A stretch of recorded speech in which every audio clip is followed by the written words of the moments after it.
Assalamualaikum warahmatullahi wabarakatuh.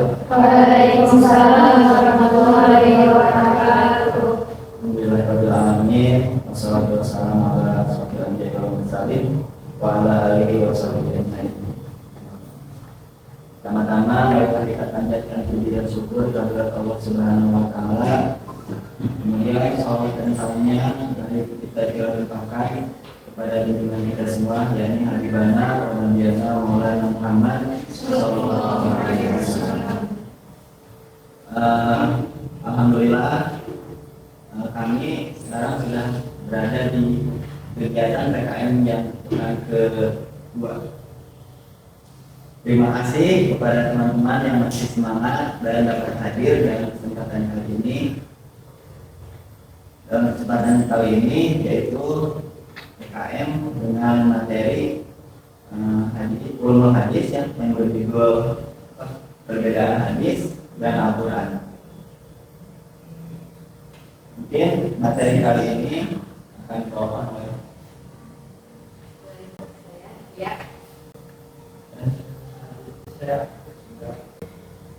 Cahya dan Ahmad Masud. Mudah-mudahan acara kali ini dapat berjalan dengan lancar. Amin.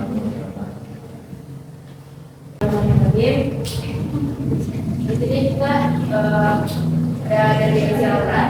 Ada yang tahu kan definisi itu apa? Kemudian, nah secara bahasa atau etimologinya itu, sebagian ulama mengatakan kata Al-Quran tidak mempunyai akar kata. Ia merupakan nama bagi kalam Allah dalam saja.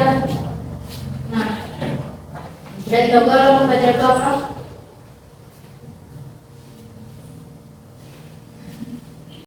Alam manusia itu alam yang pertama kali di mana Allah menciptakan manusia, bumi, dan seisinya. Dan yang kedua, sebagian yang lain berpendapat Al-Quran berasal dari kata qara'a, yang rohu, qira'atan, Al-Qur'anan, yang artinya itu bacaan atau yang dibaca.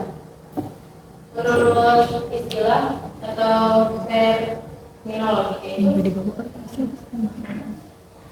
Al-Kalamul Munjidul Menajil al-Nabi sallallahu alaihi wasallam Al-Maksud al-Maswahibi Al-Maksud al-Bukit Tawatir Mukaan Baluti Delawati.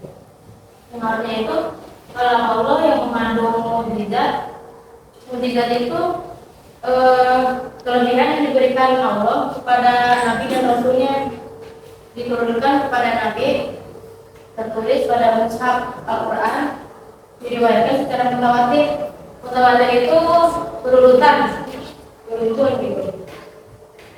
Dan dinilai ibadah dengan membacanya. Kalau kita baca Al-Quran satu huruf aja itu kan dapat 10 pahala gitu. Dan kedua ada perbedaan Al-Quran dengan hadis. Yang pertama itu Al-Quran. Al-Quran adalah mukjizat Nabi Muhammad SAW. Ini juga mukjizat Nabi Muhammad yang sering kita dengar gitu. Banyak kan? Salah satunya.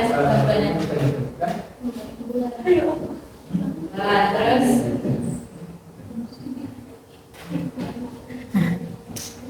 yang mengeluarkan air dari tangan.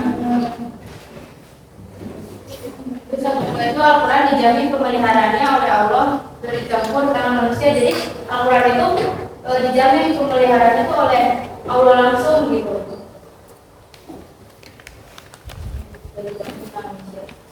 Yang ketiga, Al-Quran seluruh ayatnya diriwayatkan secara mutawatir. Nah, yang tadi mutawatir itu berurutan atau beruntun gitu. Yang keempat, salah satu surat dalam Al-Quran, Al-Fatihah, wajib dibaca dalam sholat. Ya enggak? Terus selanjutnya, lafal dan makna Al-Quran itu dari Allah. Yang terakhir, membaca Al-Quran dengan ibadah. Nah, yang tadi sama kalau kita baca satu huruf itu, tetap aja dapat 10 pahala. Terus lanjut ke hadis. Dari tahu hadis Nabawi sama kursi.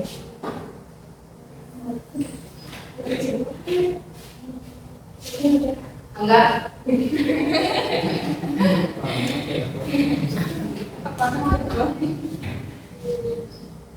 Kalau hadis Nabawi itu hadis Nabi gitu. Kalau kursi itu Allah Subhanahu wa Ta'ala, bukan mujizat ya. Terus yang kedua, hadis terpelihara, namun pemeliharaannya tidak seperti Al-Quran. Jadi hadis itu sama aja terpelihara, namun pemeliharaannya beda sama Al-Quran gitu. Yang ketiga, hadis diriwayatkan secara ahad dan mutawatir. Yang ditawarkan sama mutawatir. Jadi kasih hadiah. Mau sama apa? Gratis. Kalau hadis ahad itu hadis yang perawinya itu harus teliti lagi gitu. Terus perawinya juga di bawah 10. Kalau yang mutawatir itu tidak perlu diteliti lagi karena hadisnya udah melebihi dari 10. Terus yang tidak ada hadis yang dibaca dalam sholat. Oh, kalau saya sholat lebih baca hadis. Enggak kan? Terus setelah itu hadis kunci maknanya dari Allah, maknanya dari Nabi. Hadis kunci maknanya dari Allah, maknanya dari Nabi gitu. Terus redaksinya itu menggunakan ungkapan orang pertama, contohnya kayak aku, namaku gitu. Terus yang kedua hadis Nabawi kata dan maknanya itu dari Nabi berdasarkan wahyu dari Allahnya gitu. Redaksinya menggunakan kata orang pertama aku. Terus terakhir membaca hadis tidak dinilai ibadah kecuali dengan niat menuntut ilmu atau niat baik-baiknya. Contohnya kayak kalau kita ceramah pasti suka ingin hadis gitu, berjalan di Cina. Jadi melanjutkan materinya tadi ya. Jadi terhadap Al-Quran itu jadi terbagi jadi tiga, yaitu bayan tafsir atau takrib atau dan bayan tafsir dan bayan tasrif. Bayan tafsir itu terbagi menjadi tiga, yaitu bayan tafsir al-Mujamal dan tafsir al-An'am dan tafsir al-Mutlaq.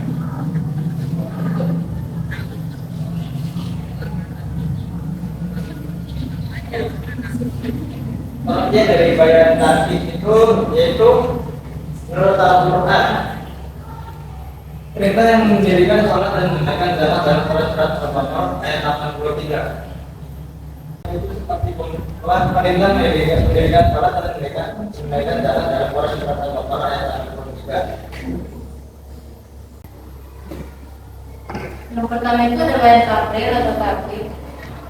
Jadi itu hadis yang memperkuat Al-Quran. Yang Al-Quran itu perintah mendirikan sholat dan menunaikan zakat dalam surat Al-Baqarah ayat 83.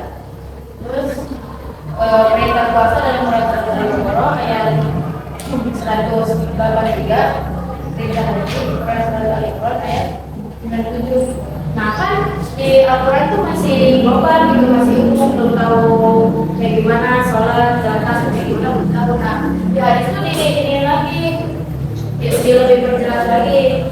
Dari Umar berkata Rasulullah SAW bersabda, Islam mendirikan atas 5 perkara: kesaksian bahwa dia ada Tuhan melainkan Allah, syahadat dan Muhammad utusan Allah, mendirikan sholat, menunaikan zakat, haji dan puasa. Terus yang kedua ada bayan tafsir. Jadi menafsirkan Al-Quran. Hadis memperinci ayat Al-Quran yang global. Al-Quran itu perintah sholat dan zakat disebutkan secara global. Di sini. Terus hadisnya dijelasin selalu kamar ayat mungkin sekali.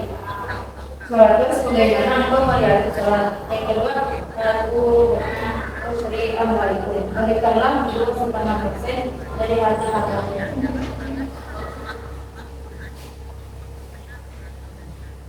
Yang kedua mesti dalam tafsir dan tafsir salam, itu hadis mengkhususkan ayat-ayat Al-Quran yang umum. Yang Al-Quran ini dalam Quran surat An-Nisa ayat 11 menjelaskan bahwa anak kandung mendapatkan warisan, tapi dalam hadis anak para nabi itu tidak mendapatkan warisan karena warisan itu Nandu ma'asyirul anbiya ila Rasulullah arfu pada kau. Kami para nabi tidak meninggalkan warisan, apa yang kami tinggalkan adalah sedekah. Terus yang kedua, anak membunuh orang tua tidak mendapatkan warisan. Dan yang membawa dalam mampu warisan. Membunuh tidak dapat mewarisi harta. Terus ayat kita udah karena itu kita ada anak membunuh orang tuanya, masa mau dikasih warisan? Gak mungkin, ini yang dibunuh tak dapat warisan. Terus yang ketiga ada takhid al-mutlaq, itu hadis membatasi ayat Al-Quran yang mutlak terbatas. Dalam peraturan Al-Maidah ayat 38, hukuman bagi pencuri adalah potong tangan yang berbunyi wasariku wasarikatu waktau aidiyahuma. Pencuri lelaki dan perempuan maka potonglah tangan mereka. Ada orang kan belum tahu potongnya segini belum tahu, mungkin ini dicoba. Nah, jadi dikasih lagi hadis memberi batasan harta curian yang karenanya pencuri dikarenakan hukuman potong tangan. Sabda Nabi, lalu kau yang disaliku hingga berukni di dinarin kasro tidak. Tangan pencuri tidak boleh dipotong melainkan pada pencurian harta sebelah seperti dinar atau lebih. Jadi tergantung dia dirinya itu senyala badannya kayak segini tergantung. Terus yang lain ada bayanan tasyrik. Hadis menciptakan hukum syariat yang belum berdasarkan oleh Al-Quran. Rasulullah bersabda, "Menerima 5 sunnah ini wajhabi ala wudu itu mati dan ini adalah ibadah." Artinya diharapkan memakai sutra dan akhlak laki-laki dari umatku, namun diharapkan bagi kaum wanita mereka hadis riwayat. Contoh yang lainnya, Rasulullah bersabda, "Inna Allah wa Rasulahu yang hayan itu anuril umuril awliyati fa'innaha." Sesungguhnya Allah dan Rasulnya melarang kalian memakan daging keledai yang diharapkan kalian hewan itu najis atau kotor. Jadi laki-laki itu gak boleh pakai emas, kayak yang boleh itu. Itu ada kerujukan hadis dalam Islam. Tugas dan peran Nabi Muhammad Sallallahu Alaihi Wasallam. Tugas Nabi Muhammad itu yang pertama itu menjelaskan Al-Quran. Kedua, Rasulullah merupakan barang baik yang wajib dicontoh oleh setiap muslim. Barang lainnya itu adanya yang lainnya hati bersyukur, wa'angzar, nilai ketentu, diberi dinasti maksimal, dan sudah ilaih kemuliaan.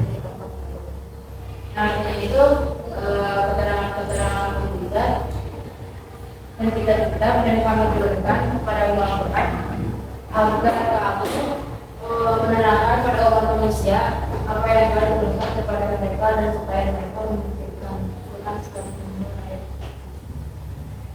Kedua, pernikahan aku Rasulullah uswatun hasanah lima ayat dan beberapa yang akhir beberapa yang mutakhir. Sesungguhnya telah ada pada diri Rasul itu suri tauladan yang baik baginya, itu bagi orang yang mengharapkan rahmat Allah dan kedatangan hari kiamat, dan dia banyak menyebut Quran surat Al-Anbiya ayat 21. Yang kedua, Rasulullah wajib ditaati.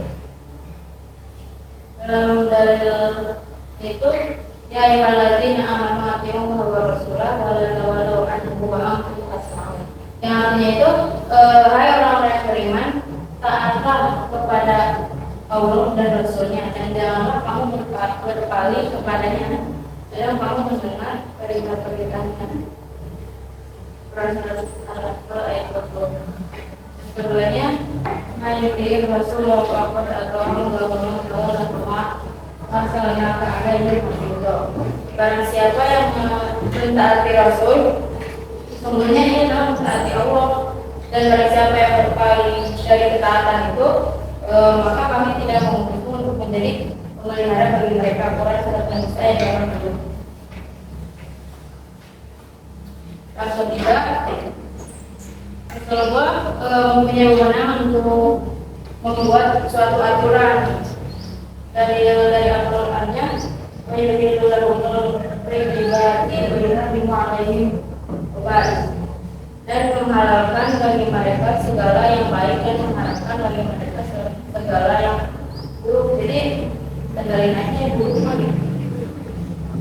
Terus yang kedua, wama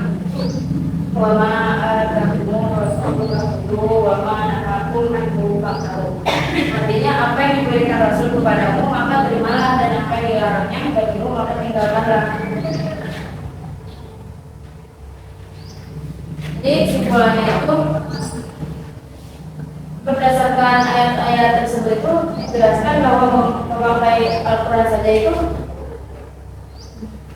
dan meninggalkan sunnah atau hadisnya adalah sesuatu yang tidak dibenarkan, benar gitu. Maka barang siapa yang menerima Al-Quran berarti dia harus menerima sunnah Rasulnya.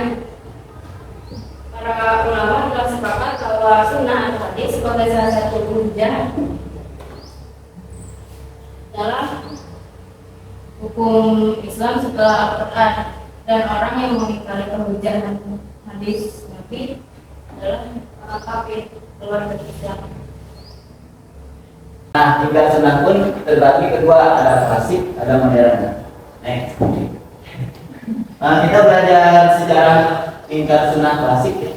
Menurut Imam Al-Hasan Al-Basri, ulama tabi'in, jika awal munculnya paham tinggal sunnah terjadi pada masa sahabat, yaitu ketika seorang sahabat Nabi SAW bernama Imran bin Husain sedang mengajarkan hadis, tiba-tiba ada seorang berkata, ajari kami Al-Quran saja.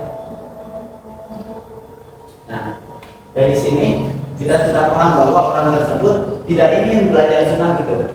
Saya mah cukup aja dalam Al-Quran gitu, nggak harus sunnah karena Al-Quran itu udah lengkap, nggak cukup gitu untuk kita menjadi pedoman. Kata Imam Zaid itu mereka dalam katanya Imran lagi apa? Ya, Imran lagi mengajarkan hadis, kemudian ada orang yang coba ngomong gini, ajari kami Al-Quran saja gitu kan. Kemudian Imran memberikan pengertian bahwa hadis itu penting, tidak hanya Al-Quran saja. Kemudian orang itu menyadari bahwa dia itu keliru menyatakan seperti ini. Kemudian dia menjadi ahli fikih. Next. Nah, tinggal sunnah klasik berkembang pada abad kedua Hijriah. Pada masa Imam Syafi'i di Basrah, Irak. Imam Syafi'i pernah berdebat dengan orang yang menolak sunnah. Setelah melalui perdebatan yang panjang, rasional dan beliaunya mengingkar sunnah tersebut untuk dan menyatakan menerima hadis.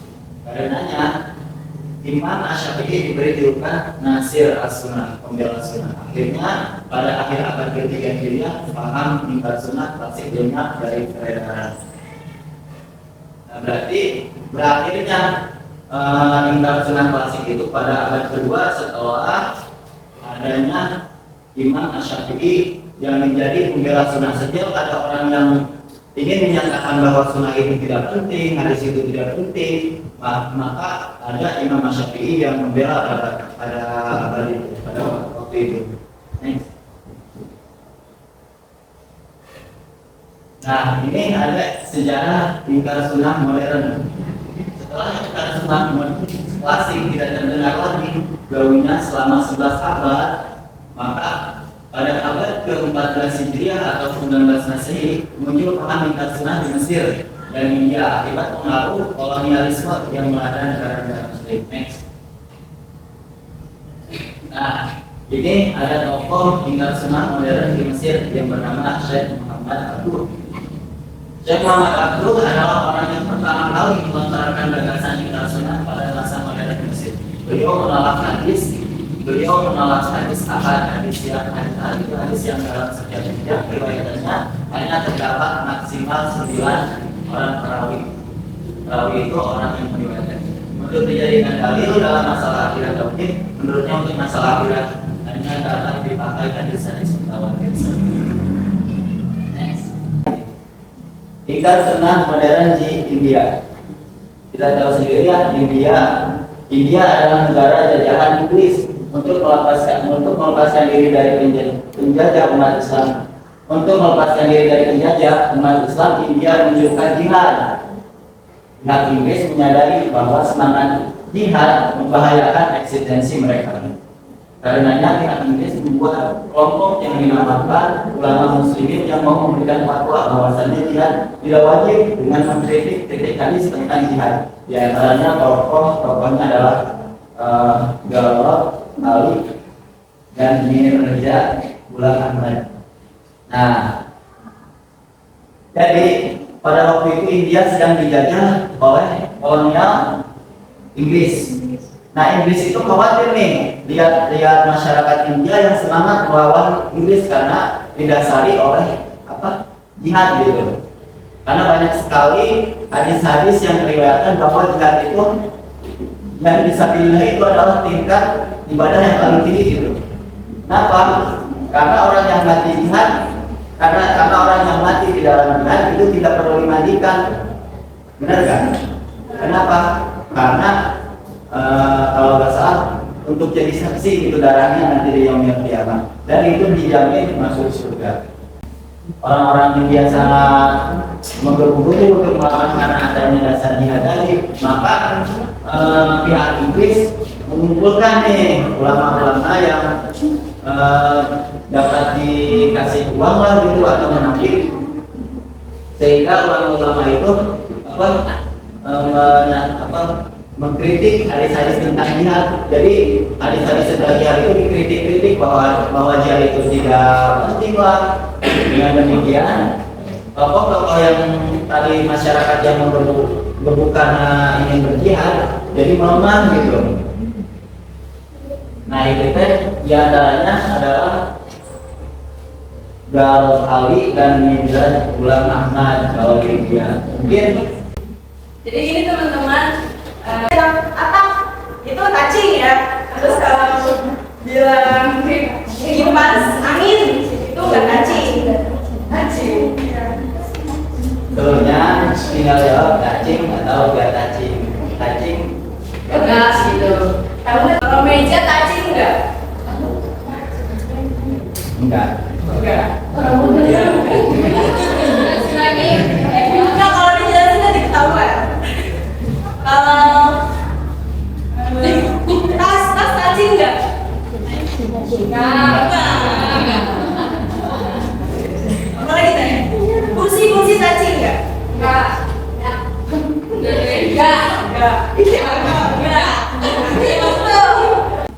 Kalau handphone cacing. Enggak.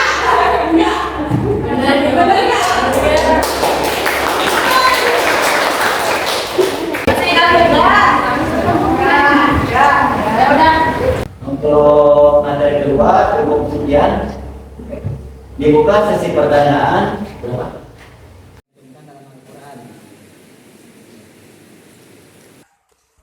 Banyak sekali hadis-hadis kunci, tetapi derajat atau hadis tersebut sangat tinggi gitu dibanding hadis yang lain. Dan kenapa tidak dimasukkan ke dalam Al-Quran hadis kunci? Karena ya itu kembali kepada tadi bahwa dalam penulisan Al-Quran itu yang diperintahkan untuk dituliskan yaitu yang di dalam Al-Quran sekarang gitu. Kalaupun hadis kunci ya memang gitu dari Allah Subhanahu Wa Taala, cuman hanya dijadikan sebagai hukum yang ketika Rasulullah SAW menceritakan suatu masalah, Rasulullah Rasulullah menjanjikan bahwa Allah Subhanahu wa taala berfirman gitu. Atau ketika Rasulullah SAW dengan para sahabat berkumpul tentang di majelis ilmu, lalu beliau mengatakan fatwa-fatwa hukum atau hukum-hukum dalam Islam itu, Rasulullah SAW menyebutkan bahwa Allah Subhanahu wa taala berfirman gitu. Tidak menyebutkan bahwa Allah Subhanahu wa taala berfirman dalam Quran surat ini enggak. Setahu saya hadis kan ada yang sahih dan tidak sahih. Nah, apa ciri-ciri hadis yang sahih dan tidak sahih? Apa perbedaannya? Apa ciri-ciri hadis sahih? Sebenarnya dia itu di luar materi. Nanti materi ini bakal dijelasin di depan. Kemudian kita belajar lagi. Ciri-cirinya itu syaratnya itu harus mutasil, bersambung dari perawi terakhir yang membukukan hadis sampai kepada Nabi Muhammad SAW sebagai sumber hadisnya. Terus ciri-ciri yang keduanya itu perawinya adil, yaitu seorang muslim, dewasa, balik, terus yang berakal, tidak fasik, dan selalu menjaga kehormatan dirinya. Terus ciri-cirinya yang ketiga itu perawinya itu nggak dobit gitu. Dobit itu nggak pikun lah gitu. Sumpah bisa udah perawi masa dia pikun gitu. Itu perawi adalah orang yang kuat ingatannya, tidak pelupa, tidak lungu, dan tidak sering melakukan kekeliruan. Yang keempat, cirinya itu tidak syad, yang berarti periwayatan itu orang sikoh, orang yang percaya, yang adil, dan bertentangan dengan periwayatan orang yang lebih sikoh. Terus yang terakhir itu ciri-cirinya itu tidak ilat atau suatu sebab sembunyi yang membuat cacat atau keabsahan suatu hadis, padahal lahirnya selamat dari cacat tersebut. Di dalam organisasi Muhammadiyah, mereka memegang dua pedoman, Al-Quran dan Sunnah. Al-Quran dan Sunnah itu pertanyaannya seperti ini. Kok mereka tahu tata cara sholat dari takbiratul ihram sampai salam, sedangkan di Al-Quran tidak dijelaskan bagaimana tata cara sholat secara detail, dan begitu pun di hadis. Memegang kepada Al-Quran dan Sunnah. Tapi bagaimana mereka tahu bagaimana tata caranya sholat, sedangkan di dalam Al-Quran dan hadis tidak diterangkan gerakan-gerakan gitu kan. Jadi di dalam hadis ada yang menyebutkan selalu kamar itu demi sholat sebagaimana engkau melihat sholat. Jadi sebenarnya gerakan-gerakan sholat itu ada yang meriwayatkan bahwa Nabi ketika mengangkat tangan, ketika iktidal, semua gerakannya ada. Dan para ulama juga menegaskan di dalam karangan-karangan kitab bagaimana cara ketika kita sholat. Surat pertama di Al-Quran itu Al-Fatihah, sedangkan Nabi Muhammad SAW pertama mendapatkan wahyu dari Al-Quran ialah surat Al-Alaq. Nah, pertanyaannya, kenapa awal surat Al-Quran tidak sesuai dengan Nabi Muhammad mendapatkan wahyu saja? Gitu. Inti dari surat yang ada di Al-Quran itu terhubung dalam surat Al-Fatihah yang terdapat ayat awalnya itu Bismillahirrahmanirrahim. Dan kenapa Al-Quran juga tidak diawali dalam surat Al-Alaq? Karena Al-Alaq itu suratnya tidak lengkap, yang diturunkan hanya dari ayat 1 sampai 5 saja. Sedangkan ayat selanjutnya itu diteruskan pada dari setelah surat-surat yang lain. Dan susunan tata letak Al-Quran itu telah ditetapkan oleh Nabi Muhammad SAW atas bimbingan malaikat Jibril yang telah diturunkan oleh Allah Subhanahu wa taala. Saya ucapkan terima kasih banyak kepada yang bertanya, dan mohon maaf apabila jawabannya kurang berkenan atau kurang cukup dalam hati, tapi mudah-mudahan bermanfaat untuk kita semua. Dan mungkin untuk pertemuan kedua cukup jadi sampai sini saja. Mohon maaf apabila banyak kekurangan. Wabillahi taufiq wal hidayah. Assalamualaikum warahmatullahi wabarakatuh. Waalaikumsalam warahmatullahi wabarakatuh.